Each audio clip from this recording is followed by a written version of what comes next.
So now we discuss the ILO Declaration on Fundamental Principles and Rights. This was first published in 1998 and revised in 2010.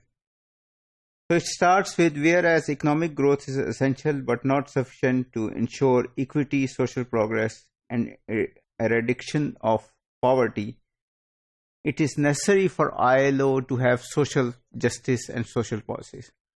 So as we have seen that if you focus only on economic growth, it doesn't result in labor rights, it doesn't result in equal distribution of wealth, it doesn't result in equity or social progress. It results, if you focus only on economic growth, it results in rich getting richer and poor getting poorer.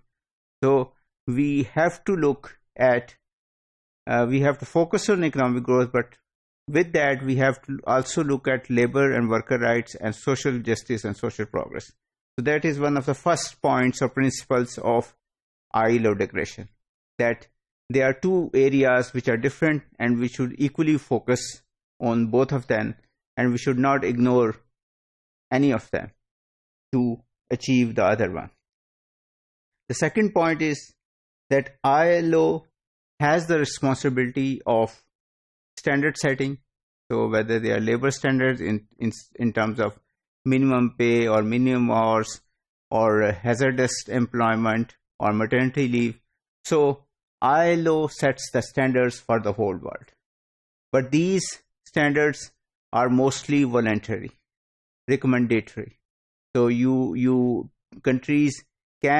most of these standards, countries have the ability or have the autonomy to accept them or don't accept them. But ILO sets the standards and reports every year to the United Nations and to its own governing body that certain countries are accepting the standards, but other countries are going downwards, and their standards are below the internationally set ILO standards. ILO has also the responsibility of technical cooperation, so between different countries, within regions, within countries, are all over the world.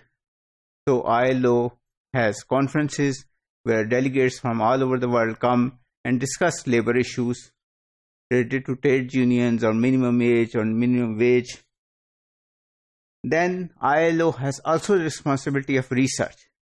So it tells us whether focusing on economic growth has helped or hampered a country's development.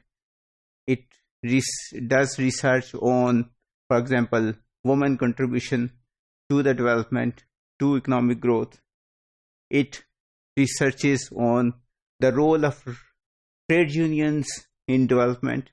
So all these things are done by ILO to ensure sustainable development and to ensure global labor rights.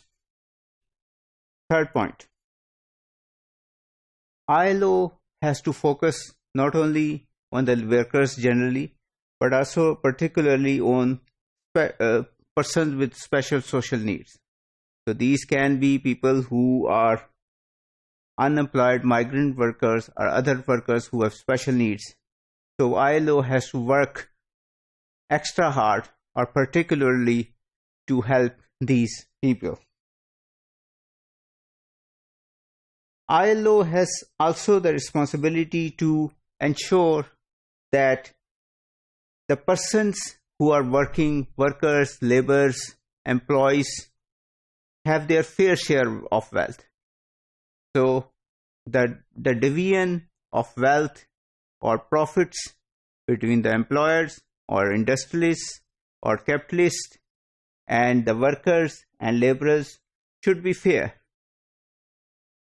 Workers' part or division should not be taken away by the capitalists.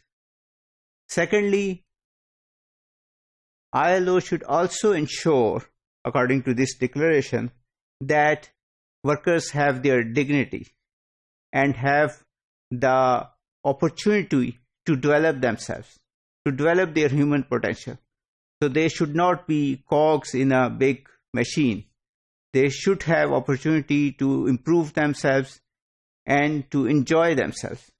So this is also a responsibility of ILO. The second part of the ILO Declaration then deals with the responsibilities of the member states and ILO.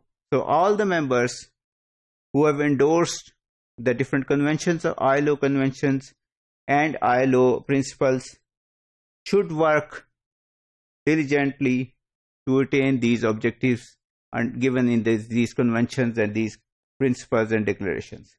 ILO on its part will help in training, in research, in getting all these countries together to achieve these objectives.